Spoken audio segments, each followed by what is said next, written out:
Nice. I'm gonna have Next to make this the- jump somehow. Damn it. Well, I'm stuck inside her. Oh, I see how it is. Oh.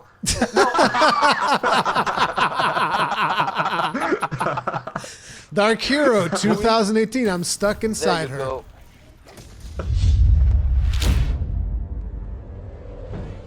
Shields up, Iron Breakers. Rurikhan here coming at you with another video. Welcome back to Monster Hunter World. Before we get started, I just wanted to use this video to wish you all a Merry Christmas or Happy Holidays, depending on what you happen to celebrate.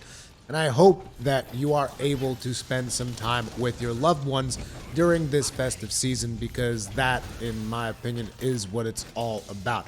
Not a big fan of the kind of like commercial holiday that Christmas has become. To me, it's always about spending some quality time with family. At least that's the way that I choose to look at it. Anyway, today's video is going to be about Monster Hunter Tag. Now, this is kind of like a campaign almost that DarkHeroCC has started, where you are supposed to tag a bunch of YouTubers or Twitch streamers or whatever that happen to do content around Monster Hunter in order to answer a couple of questions. And naturally, I've been tagged by DarkHeroCC. I will have a link to his original video in the description of this video. And let's begin. So the very first question is, what got you into the Monster Hunter series, and what do you like about it the most? And the answer to that question is actually interesting, because what got me into the Monster Hunter series was a good friend of mine. A good friend of mine that I always heard him talking about Monster Hunter this and Monster Hunter that. Like, he literally talked about Monster Hunter as it was the best thing that ever came out since friggin' sliced bread. And I never had a chance to actually play Monster Hunter because I was only playing PC at the time. Eventually, I bought a console, which happened to be the Wii. I think pretty much everyone and their mothers literally bought a Wii for whatever reason. I actually greatly enjoyed that console, by the way. But anyway, eventually there was a new entry in the Monster Hunter franchise, which was exclusive to the Wii. That was Monster Hunter Tri. And when that was announced, I went over to my friend and I asked, hey, so is this something that I should buy? And he's like, dude, it's the best friggin' thing ever. So I go ahead and I buy Monster Hunter Tri and I start playing it, and I friggin' hate it. I hated that game because I had no idea what I was doing. I legit just did not know a damn thing about Monster Hunter. And so playing the game and trying to figure it out all by myself, I hated it. But eventually I got a PlayStation Vita as well. And the Vita was compatible with the PlayStation Portable, and therefore I went ahead and I bought Monster Hunter Freedom Unite for the Vita, and I played with my friend on the PlayStation Portable because he had a PSP and those two things were compatible. So we're able to do multiplayer playing Freedom Unite, and that's when my friend really started teaching me the different things that you could do in Monster Hunter.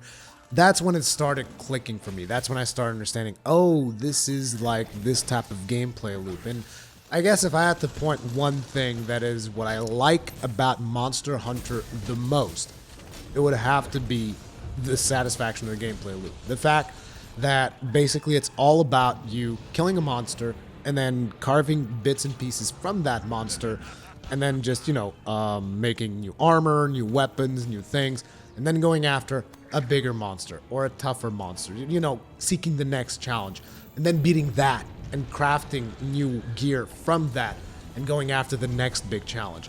I just found that loop to be particularly satisfying, and one of the things that I just have to bring up in today's day and age is the simple fact that a lot of it involved you actually working towards something that you could actually control.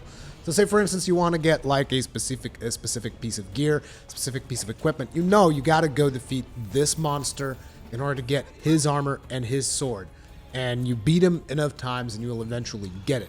As opposed to today's, you know, loot systems where it's basically randomness after randomness after randomness. Now, there is randomness in Monster Hunter as well, but it is much more controlled in a lot of aspects. Except when you're talking about Kulfroth.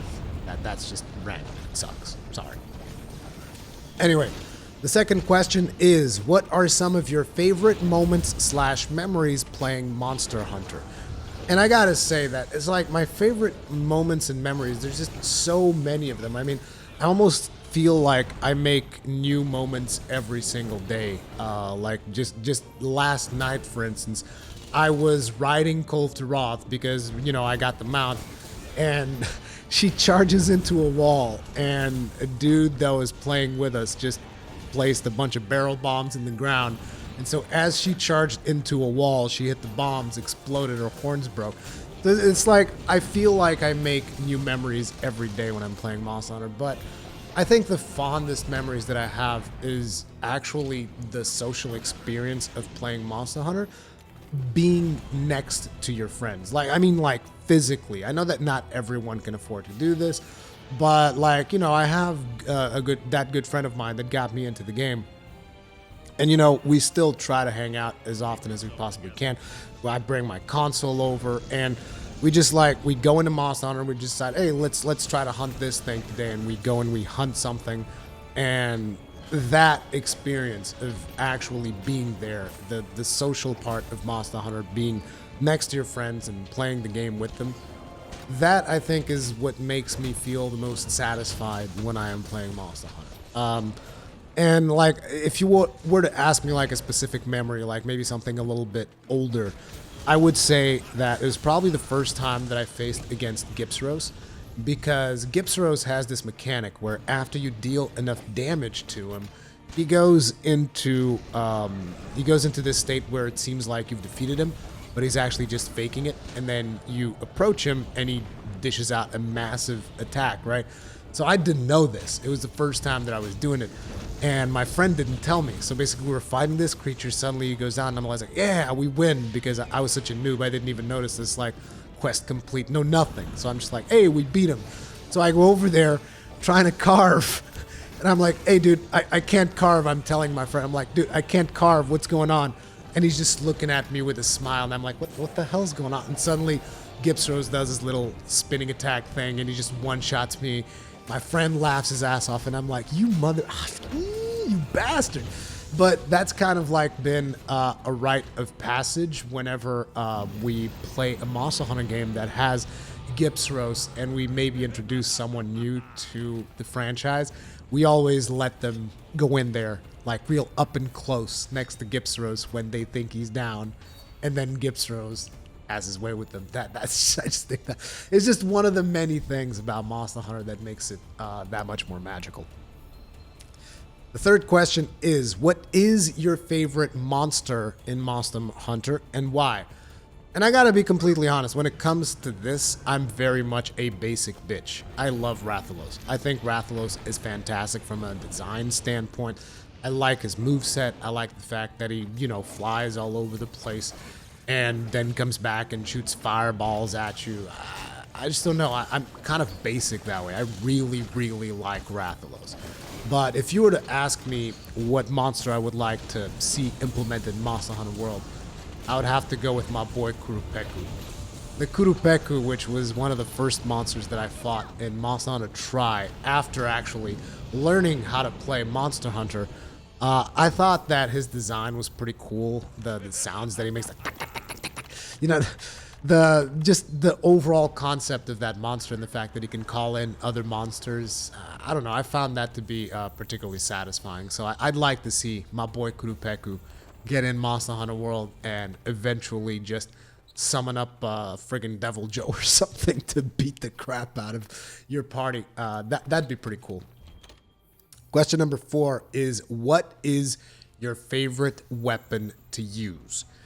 And for me, it's a fairly simple question. I love Sword and Shield. I love Sword and Shield because I like the concept of using shields as a weapon. Those of you who've been following me for a while will probably be aware of this. And with the Sword and Shield, there are certain moves that you can do that actually allow you to use the shield, and there is an advantage to doing so because they deal knockout damage in the monster's heads.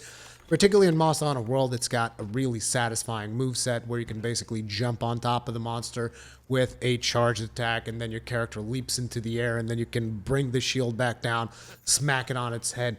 I just find Sword and Shield super satisfying. But if you watch my live streams, I think you will most often see me play the Charge Blade because It's incredibly satisfying to just unload the super amped elemental discharge. It's just a really powerful weapon.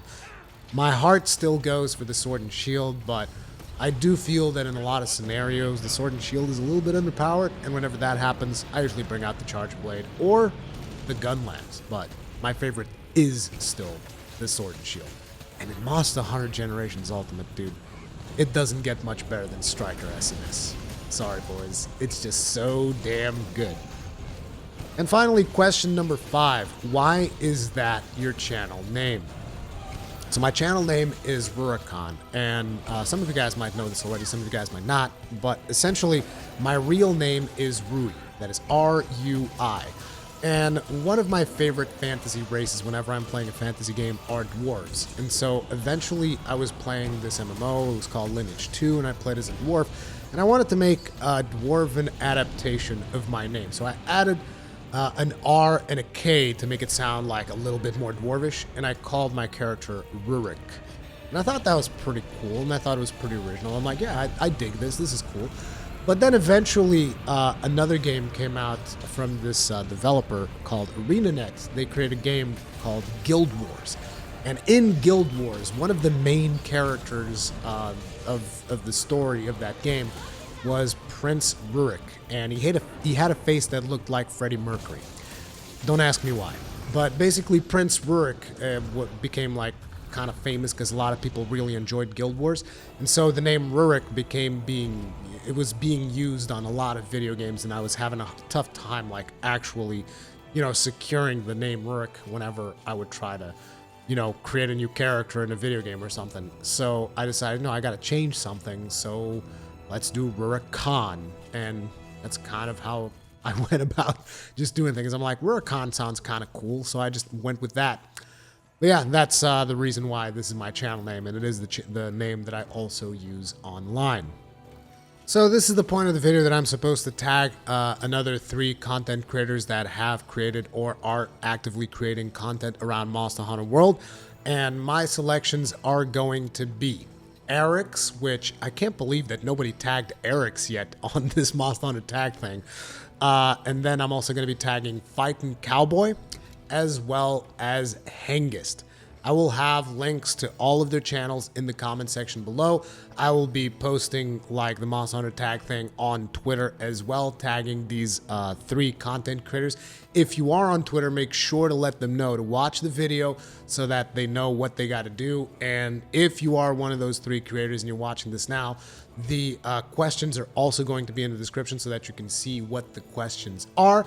Thank you all very much for watching. Once again, Merry Christmas, Happy Holidays, all of that good stuff. Spend some time with your loved ones. Thank you very much for watching, and I'll see you the next one.